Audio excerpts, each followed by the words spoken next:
বেবিকর্নের পোস্টটায় সবাই খুব ভালো ভালো রেসিপির কথা বলেছিল। তাদের সবাইকে থ্যাংক ইউ জানিয়ে আজকের ভিডিওটা শুরু করছি। প্রথমেই কর্নগুলোকে ছোট ছোট করে বানিয়ে জলে ধুয়ে নিয়েছি একটা ক্যাপসিকাম। এবার একটু গরম জলের মধ্যে একটু নুন দিয়ে ভালো করে ৩-৪ মিনিট ফুটিয়ে নিলাম। ক্যাপসিকামটাকেও ছোট ছোট করে বানিয়ে নিয়েছি।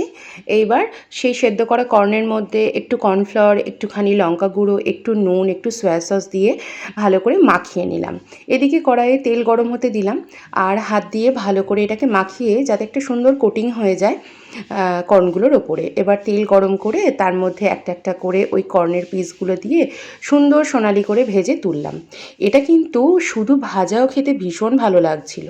এদিকে আমি একটু আদা গ্রেট করে নিয়েছি। হাই ফ্লেমে কড়াইটাকে রেখে আদাটাকে ফোড়ন হিসাবে দিয়ে তার মধ্যে ক্যাপসিকাম কুচিগুলো দিয়ে দিলাম।